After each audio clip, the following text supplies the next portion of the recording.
It is Tuesday, August 2nd, currently live on the EU servers of Guild Wars 2. Say hi to YouTube friends. And they have just released the August 2nd release notes, which at a quick skim does have more than we expected it to today. So we are eager to read and deliver the new news. Festival of the Four Winds. On behalf of Queen Jenna of Kryda and the Captain's Council of Lion's Arch, you're cordially invited to participate in the return of the Festival of the Four Winds. High atop of the labyrinthine cliffs, the Zephyrite Friends have been working in tandem with Lion's Arch to host an incredible variety of fun vendors and events to entertain visitors from all across Tyria. The celebration of unity and peace between our cultures is more important than ever before, and we hope that you will join us in the festivities. In the spirit of cooperation, Queen Jenna has personally overseen the reopening of the Crown Pavilion, featuring a variety of challenges for Tyria's finest to test their mettle. Transportation to the festivities couldn't be easier. Special hot air balloons are now stationed in each nation's capital city. Visitors can also sail directly from the ship from Lion's Arch. We look forward to seeing you at the festival. So a few quick notes on that. On the Mukluk Labs website, if any of you need it, we do already have a guide for Festival of the Four Winds right here. I'll have a link to that in the description. If any of you have needed that, we got you covered. All right. The Zephyrite Bazaar has returned to the Labyrinthine Cliffs. Visitors to the Labyrinthine Cliffs can try their hand at many festival activities, including adventures, races, and scavenger hunts. Show your skill with the Zephyrite crystals in the Flying Dolyak race. Enjoy the sights of the sea in the bay-spanning Skimmer Slalom race. Team up with friends to plunder lost treasure in the Treasure Hunt meta event. Scramble to set a high score in the Crystal Collection adventure. Demonstrate your aviation ability in 2 Labyrinthine Cliffs Griffin Master adventures. I'm so bad at those. Compete to take the lead in the Sanctum Sprint activity. Challenge the competition with unique Zephyrite skills in the Returning Aspect Arena. Leap across the Labyrinthine Cliffs to recover Zephyrite crystals and discover the fate of the Bazaar's fallen star, Kukachu the Incredulous. And trade materials with the Zephyrites for a new Zephyrite supply box containing a wide variety of possible items, including exceptionally rare skins and equipment from distant land. It's gambling. It's gambling. It's gambling. You spend mats for boxes, and they will often have crap, and they will sometimes have 10,000 gold in them. It's gambling. For combat-inclined festival goers, the Crown Pavilion has reopened in Divinity's Reach. Challenge recreations of humanity's greatest foes, legendary champions, and notorious figures. These, for anyone who is new to it, it's covered in the guide, but it's basically one-on-one encounters in an arena, scaling from very easy to very challenging. And the top ones give you titles to show off that you were able to beat these one-on-one bosses. Some of them give little minis that'll follow you around, again, it's prestige to show off what you're able to do. Very cool solo challenges if you've never done them before. The renowned boss Blitz returns. Organize your companions to challenge 6 legendary foes. They'll gain strength as the other bosses fail, so plan your battle carefully. Adventurers yearning to show their skill in a solo challenge rejoice. The Queen's Gauntlet has reopened. That's what I was talking about a minute ago. Between blitzes, blow off some steam in the most hazardous festival race since Halloween, the infamous Pavilion Pursuit. New updates and prizes this year. Complete the annual Four Winds custom meta achievement, earn the Zephyrite Shawl, a new shoulder armor piece crafted in the Zephyrite tradition. I can't show it just yet because the patch hasn't hit at the time that we're going over this. Last year's meta achievement reward, the Zephyrite Traveling Boots, can now be purchased from the festival reward vendors. A new Watchwork weapon set is now available. Complete the annual Four Winds Customs meta achievement to receive your choice of a weapon. You can rarely find additional tradable weapons in Four Winds prize bags, which are available from a new daily achievement. Tradable means that you'll be able to get them on the trading post if you want the skin, but do not care to do the events. You can just keep an eye out for those. A new Skiff-themed race has been added to Labyrinthine Cliffs. Skiff Race. Gather a crew and compete to be the fastest boat on the sea. So a crew means you'll have people spamming their cheers and stuff to speed you up while you're driving, and they're judging your steering. That sounds funny. A skiff rental is available for players who have not unlocked their own skiff through the End of Dragon storyline.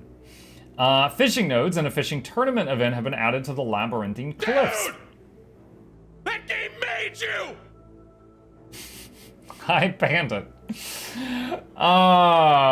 Yes, patrons get to play loud noises during the stream and interrupt me whenever they want. Where were we? Fishing tournament, Labyrinthine Cliffs. The unique Labyrinthine Cliffs waters stand at the intersection of numerous ecologies, and fish normally found in distant seas can be caught. Fishing must be unlocked through the EOD storyline. There's no rental fishing.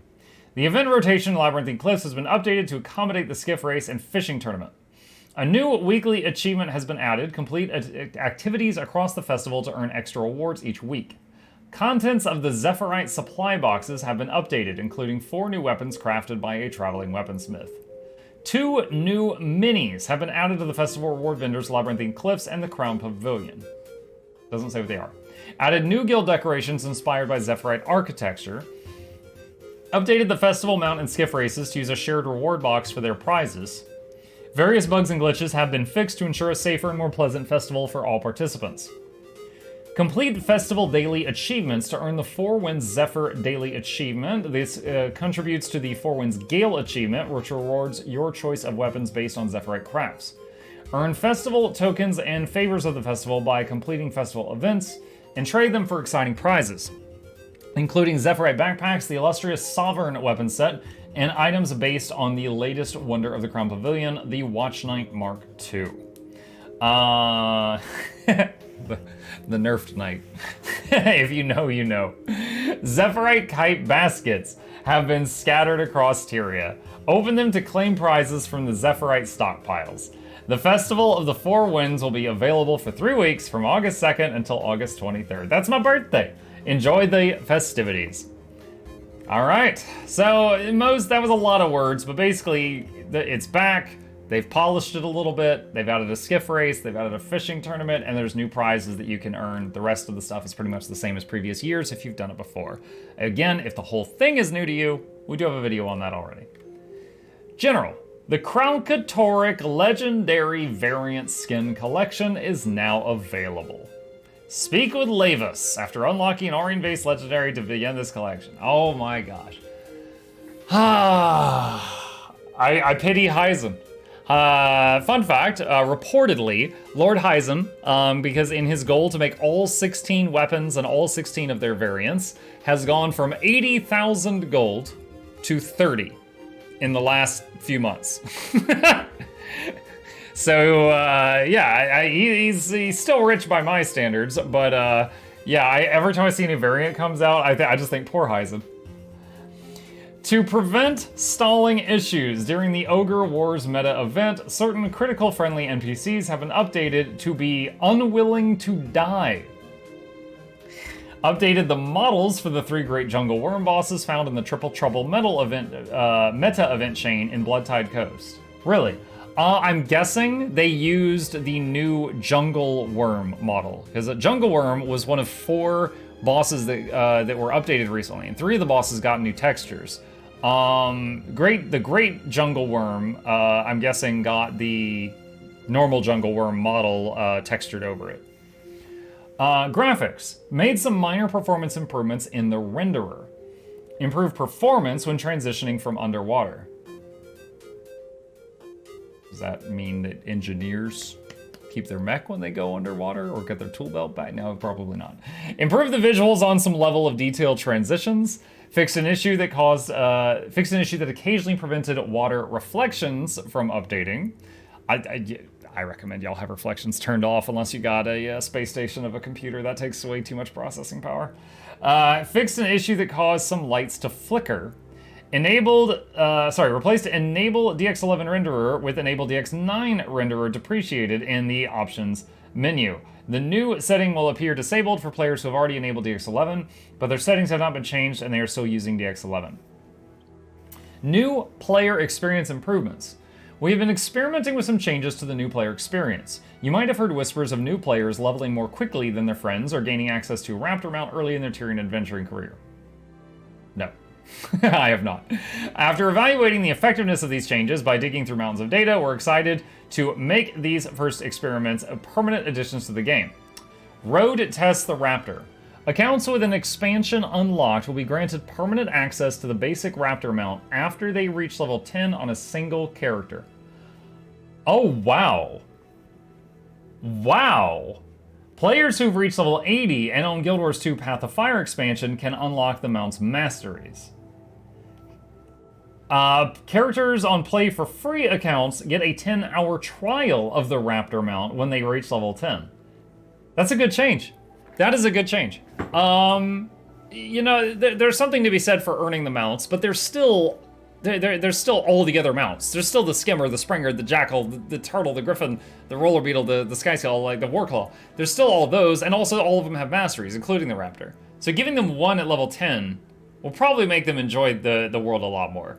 And also, I mean, imagine to a new player how weird it sounds. Like, okay, you know, use your boost on a character you don't care about. You're gonna get to max level, we're gonna take you into Path of Fire. We're just gonna do the first mission, try not to pay attention to anything because there's spoilers, we're gonna get you a raptor, then you get to take it back to your main character. Like, this is much better than what we've been doing, I think. Alright.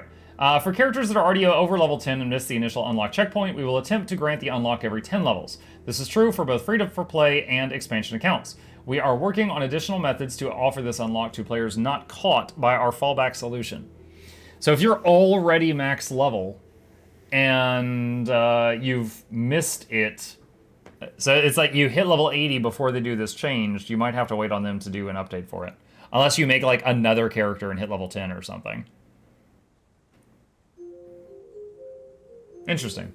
Interesting. I like it. I like it. Updated default selections in the options menu for new accounts. General options. Oh my god, I already see some crazy stuff. Auto loot on. AoE loot on. Show usable object names. I have so many videos where I tell people to turn this on.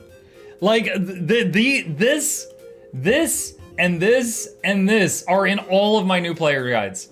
All of them. So for anyone who doesn't know, there's so many people who are like, auto loot's a mastery. Shut up, you don't know what this is. So this is when you right click an enemy to loot it, this automatically vacuums up the stuff. I'm not talking about the auto loot mastery that automatically loots the whole zip code, okay? This is the thing where when you click on a body, you don't have to click the loot in the loot window piece by piece. And then AoE loot is when you click on one body to loot it, it loots all the bodies around you. Like those, you've always been able to turn those on since level 1, and I'm always telling people to do so, and they weren't on by default. Now they are. Usable object names, show, and then show usable object names. That's like seeing treasure chests and stuff from like a mile away. Show skill recharge. I think that is like when you get like, use a skill and then you see this down here. Show target health percentage, disable camera shake. I'm always reminded when I play a low-level ranger, the first time I use Maul with a greatsword, I'm like, oh god, turn that off. Because it always does camera shake with Maul, every time. Right-click to attack or interact is off. I still use that. Melee attack assist off. Lock ground target at max skill range on, that's good. Graphic options, skipped if auto detect would choose lower values. Reflections, terrain, and sky. Character model limit to medium. Okay. Control options, A and D is strafe, Q and E is turn, special action is M. Information dialogue, dash. Alright. Dude, like, a couple of these I don't care about. 90% of these, I'm like, yes! Alright, Fractals. Fixed an issue that prevented players from interacting with mislock singularities after a party wipe. End of Fractals. Profession skills. General. Pet skill auto attack. A pet skill set to auto attack will be used automatically when the pet is in combat, within appropriate range of a target, when applicable, and if the skill is off cooldown. The Untamed Elite Specializations Unleash Pet F1, 2, and 3 skills may not be set to auto attack. This function only applies to the pet's natural skills. Any ranger, mechanist, pet profession skill, sorry, any ranger or mechanist pet profession skill may be set to auto attack. That's huge. That's huge. One, for mechanist, which is extremely hard to play, this will take the amount of buttons they have to press per minute from 3 down to 1. Very big change for them. For Untamed, it will take the amount of buttons they have to press per minute from 57 down to 54. Excellent changes all around. I think this is great for everybody involved. For Rangers and Druids and Soulbees, without Unleash Pet active, these skills are bound to the F2 key by default. For Untamed and Mechanists, these skills are bound to the F1, F2, and F3 keys by default. Untamed Mechanist Elite specs may set 1, 2, or all 3 auto attacks simultaneously. This is done by holding the control key and clicking on the skill with your mouse 2 button, right click, in the same way that player skills are set to auto attack. Yeah, if anyone here didn't know, you can change what your auto attack is by just doing this. But, you know, it doesn't make much sense often to have it on anything but the 1. But you can do that. You can do that. Just control right click. A reminder of this functionality is at the very bottom of any applicable skill tooltip. All right, that's cool. So like as a support engineer in most groups, I probably have F1 and F2 on auto, and then just use F3 when the positioning is correct. So yeah, and then as a DPS rifle engineer, I would just have every single pet skill on auto. Just go nuts, buddy. Just let it fly. That'll be great. And then, again, Untamed has a crazy amount of buttons they're having to press, and having your pet skills go from auto to manual was really annoying. Because Untamed, it's like, yeah, there was occasionally certain skills, it's like, I wish you had saved that for when I told you to use it, like, you know, tail swipe. But then there were other skills, it's like, dude, this is a 5-second cooldown peck. Just click it whenever it comes up, buddy. I don't want to be pressing this button.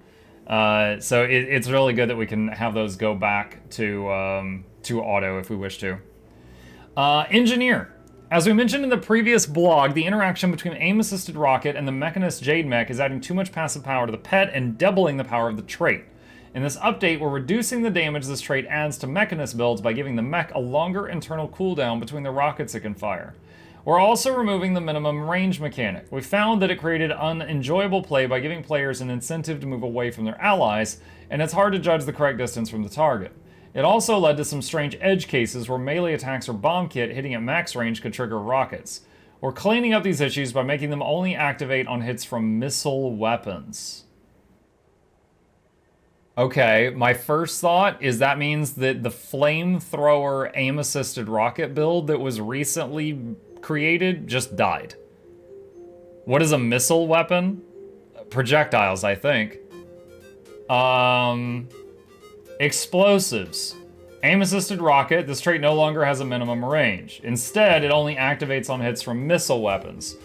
The Mechanist Mech pet now triggers this trait at half the previous rate with an internal cooldown of 6 seconds. It used to be 3. When we introduced Rifle Burst to replace the old hip shot, there was an animation timing issue causing each shot to lack recoil. It didn't look good. It was true. It was like, when they do the Rifle 1, originally, they would, you would hit 1 and there would be 3 shots. It'd be like, it was supposed to be bang, bang, boom. And it would go like bang, and there was recoil, and then it'd go bang, boom. As the gun was moving back forward from the recoil, it would do the second bang and the boom, and it looked really odd when you zoomed in on it. This was corrected in a hotfix, yeah, it was, but the timing fix was made too hastily, and we accidentally increased the total casting time of the skill from 1 second, which it was balanced for, to 1.2. Wait, were we handicapped? This accidental nerf made it even weaker than the grenade kit's first skill. We've taken another pass at it and have gotten it back to the intended 1 second total casting time. Huh, that's interesting. So, I remember that change, because when they did that, they kind of stealth nerfed it. They increased the cast time of the 1 from 0.75 seconds, 3/4 of a second, to 1 second. And they did it kind of, I mean, the only thing I hated about that change was that they didn't have it in the patch notes. They did that, and it was like, well, okay, engineers are popping off right now, so they nerfed the damage of the 1 by slowing it down from 3/4 of a second to a whole second. But apparently, the tooltip said it was a second, but it was actually 1.2 seconds. This restores the intended balance of the skill to about 10% lower sustained damage per second than Bomb Kit's first skill. In PvP and World v World, a 1 second casting time makes it equal in DPS to the old hip shot. Rifle. Rifle Burst adjusted total animation duration down from 1 second from approximately 1.2. Can I just say really quickly, it is so good that they did the explanation. If they didn't have this and all they said was this, we'd be like, yo, what the, what? Where did 1.2 come from? We'd be so confused. I'm glad they're explaining stuff again. Jump shot. Fixed a bug that caused jump shot to sometimes deal less damage than expected. The only bug I've had with jump shot is sometimes I use it and then I just like stay in the air for way too long before it slams down and it looks really weird. But it's not something I can replicate constantly. Mesmer. Similar to recent tuning of ranger weapons, the following are small changes focused on improving the damage capability of chrono builds. Improvements to greatsword and sword, as well as a significant damage increase added to the chrono improved alack trait, will increase the performance of both damage dealing and boon support chrono builds. Spatial surge and PvE only. Increase the minimum damage from 0.69, nice, to 0.8. Increase max damage from 1.005 to 1.1. That last one is hardly noticeable. Mind Stab in PvE only. Increase damage from 1.0 to 1.8. That is almost double. Phantasmal Berserker PvE from increased damage multiplier of the initial strike from 0.4 to 1.2. That's triple. Mind Slash in PvE increased damage from 0.75 to 0.8, which is a very, very tiny increase. Same with Mind Gash. Chronomancer improved Alacrity. In addition to its previous effects, this trait now also increases your critical strike damage by 10% when you have Alacrity. This is a multiplier to total damage dealt, not additive with critical strike damage from Ferocity. Virtuoso fixed a bug that caused phantasms created by Virtuoso to have 5% less critical hit chance than expected. Oh shoot, that means Virtuoso is getting a small buff too. Spirits fixed a bug that caused spirit boons to be granted in a circle around the ranger instead of the spirit. Oh, mixed feelings. Mixed feelings. So the boons from the spirit pulsing from the spirit makes it better for when you want to leave the spirits with the party and run off somewhere else. Like if you're flat kiting on Sabbatha, or if you're pushing on Soulless Horror. You know, there's if you're on Samurag, if you're doing the knockbacks. There's so many jobs where Druid kites and just leaves their spirits with the party. The boons coming from the ranger instead of the spirit made those jobs more difficult. But it made things like Fractals, where the whole group is just on the move constantly, easier. Because it's easier to keep, you know, the boons on your party when you're moving constantly and leaving the spirits behind you. So, yeah, mixed feelings there. After experiencing it, I wish there was a toggle where you could select which one you wanted. Like me boons or spirit boons. Yeah, and that's everything they've got for today. As always, I want to thank you guys for joining us. If you liked the video, be sure to hit the like button to help us out with the YouTube out. Oh, hang on, there was something else here. Warrior banners. We badly missed the mark with banner changes in the June update. We've gone back to the drawing board to be bolder with changes, add more powerful utility, make banners easier to use. Each banner will now provide its most powerful boons immediately on use and have a much shorter base cooldown of 30 seconds. That's down from 60 seconds. To address situations where it felt like warriors needed to constantly adjust the positions of their banners, pulsing boons are now granted in an increased duration per pulse over a shorter amount of time. It will no longer be necessary to stand around the banner for the full duration to upkeep banner boons. Durations will stack up more quickly. The reduced cooldown allows warriors to frequently use their powerful boons on placement. The radius and duration of banner boons has been reduced to better reflect this more focused role. The previous ability for banners to grant quickness to allies has been moved to the double standards trait. General banner skill changes. I've gone over this in a previous video, but for sake of completion, in case people missed it, I'll do that now. Recharge reduced from 60 to 30 seconds, except battle standard. Animation changed, casting time was reduced by 0.2 seconds, except for battle standard. The light combo field radius is much smaller, reduced from 600 to 360. The combo field duration is down from 5 seconds to 3.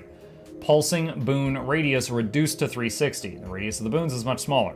Once placed, banners last for 15 seconds. Remember, they have a 30-second cooldown and can no longer be picked up, so you won't be expected to have to do that. Banners no longer grant quickness on placement by default, except for Banner of Tactics and PvE only. Double Standards trait now grants quickness on banner placement in addition to other effects. Its description has been changed to clarify that boon duration increase only applies to the pulsing boons and not any other boons granted on the initial banner placement. All banner skills except Battle Standard have been reworked. They now grant different boons when placed depending on the banner. Banner of Defense grants Barrier and Aegis. This opens a lot of possibilities. There are certain fights where you need Aegis at certain moments to keep the party alive to get past certain mechanics. Deimos, Slothosaur, two immediate ones that come to mind. So you could now have a warrior do that job if you had to. Banner of Tactics applies stability and super speed and quickness in PvE to allies. Stability, super speed, that can be great for world versus world. You could use that in multiple fights in PvE and raids as well. And the quickness is nice also. Banner of Discipline damages and applies bleeding and crippled around it. This skill no longer creates a light combo field, but is a blast finisher instead. I think whether or not people use this is just going to be A, how's the damage of the bleed, and B, do they need a blast finisher? Banner of Strength damages and dazes enemies. The skill no longer creates a light combo field, but is a blast finisher. So, yeah, this one is kind of cool because it's a daze, which means it's a CC skill. So any fight where you need a CC skill, if headbutt wasn't enough, for example, you could have this on your bar. And it's a CC that also does damage and also is a blast finisher and also is a banner that will then pulse boons. So this one I really like. Battle Standard, the damage multiplier has been increased from 1.5 to 4.0, almost triple the damage on Battle Standard. In PvE only, it's not going to be one-shotting people in PvP. The skill no longer creates a light combo field, but is a blast finisher instead. Pulsing boons change to the following. And remember, you get 15 second duration on the banner, 30-second cooldown, but it's very front-loaded with the boons to stack them up really high so that then you can move around and not have to stand next to the banner. So Banner of Defense, which is the one that did Barrier and Aegis, will now give regen. This could open the door to some more possibilities of support warrior in PvE. I don't know if it opens the door like all the way, but it's very possible. Banner of Tactics, that's the one that does stability and super speed and quickness. It then pulses resistance, a boon not many classes have access to. That's very cool. Banner of Discipline, which is bleeding, cripple, and a blast finisher, will then pulse Fury. Lots of classes have access to Fury. I don't think this is a big thing. But, now you've got that. Banner of Strength is the one that is a damage. It is a daze. That's a CC. It's a blast finisher. Then it pulses Might on everyone. That's very cool. And then Battle Standard, which is the big one, does Fury, Swiftness, and Might on its pulses. So it's very cool. That's the end of the list. As a support enjoyer, I would love to see some support warriors. The main thing is to keep up quickness. They've got their banners, they've got Warhorn, and they've got when they use their F1 with certain traits. It's possible for them to do it was possible for them to do quickness before, but it was like incredibly high skill cap compared to Harbinger. That just, if they've had Chipotle recently, you get quickness when you're within, 20 feet of them. That's it. That's all they had to do. Just burrito. That's it. And this was infinitely more difficult than that. Now, this, has all these boons and stuff like that. The main thing is going to be the shouts are support and the banners are support. And those both compete for your 3 utility slots, your 7, 8, 9. So if it's possible to make a support build, I imagine the Banner of Defense will be there. The other 2 slots might have to be shouts. I don't know. We'll see. But I'm very interested to see what people who play Warrior more than I do come up with. Gonna find out on that. And some of these changes, affect all game modes, and others are only PvE. Like I said, the stability and super speed tactics could be pretty cool in world versus world, for example. And then, after you drop it, you got resistance. Now, you probably run out of range of the banner within 1 or 2 pulses, but still, your whole group getting resistance for a few seconds right after you give them stability and super speed, that can be have a very big impact on a fight. That could be awesome. So, yeah. I like these changes. I will say, after reading a lot of the feedback from people who gave me some very valuable feedback on my previous video, If you think about what banners were almost 10 years ago, because the game's almost 10 years old, you would hit the button, and it was kind of like an elementalist summoned weapon for anyone who didn't play back then. And you would have the banner in your hand, and you could fight with it. You could stab somebody with your banner, you know? And it was like a weapon that you would swap in and out. They've gone really, really... Now you can't even pick them up. So... if they want warriors to be a support, I feel like they kind of need to pick banners or shouts. Because right now it's like the two are competing on for the same slots on the bar, and they both go toward the same job. I'm not saying the old banners were better. I'm saying it's kind of a shame how kind of watered down they look now compared to the original usage. Like, if they're just keeping banners for the sake of we want warriors to have a flag they wave around and people feel better, that's their class fantasy. I think it might have been cooler when they could actually fight with them in hand, but that's just my opinion on the matter, and I don't main warrior. So, with that, we've got one other thing that came up. We got new gem store things. Let's see. Sparkling Shores call you with the new Water Dragon armor skin. 7 Dragon die pack, blah blah blah, new colors. Water Dragon armor skin forged with shimmering scales and gentle sea foam. This armor is the beating heart of the ocean. This set of armor skins can be purchased as a package or individually. Thank you, Java Coyote. I'll give you the long intro in just a minute. Or individually. That's huge. It has been a while. I think since like Northern Drizzlewood, since we got a set of armor that was like not quite an outfit, but we could like get it in pieces. Now the last time they did that, they were way overpriced. Like each piece was like almost the cost of a full outfit. I hope they didn't do that again, but I need to patch my game before I'll find out. Jade Tech Ascension Chest. Inside each chest, you're guaranteed to find a Nashblade Zephyrite supply box, Blackline statuette, and 2 common items.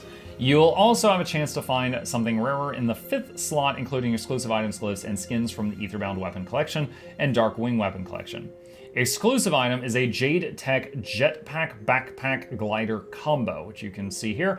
The beautiful new Dragon Jade Power Jetpack will make your vacation unforgettable. You'll be the most high-tech partygoer in the Labyrinthine Cliffs. Returning today, 25% off equipment templates, Eternal Eclipse Scepter Skin, Elegant Fan Focus, and Eternal Mandala Backpack and Glider combo. Every time I see the Mandala thing, I remember when it first launched and the volume was accidentally 1000% times what it was supposed to be. And anytime someone would go gliding with this thing, it'd go wong, and it was fantastic. Returning this week, 25% off Inquest Exosuit outfit, Inquest Overseer Chair Glider combo, and Inquest Overseer Glider and Exosuit mounts pack. Available now in the gem store. Log into Guild Wars 2 Presso to access the Blackline Trading Company, blah, blah, blah, blah, blah. We all know how to get there. But yeah, that is it. That is it for today. So that's it for today's changes. If you've got any input to add that I missed, feel free to put it in the comments down below. I value you helping me spread the good word and what these changes mean if I have missed anything. Additionally, if you would like to help us out with the YouTube algorithm, hit the like button if you enjoyed the video, and we'll see you next time.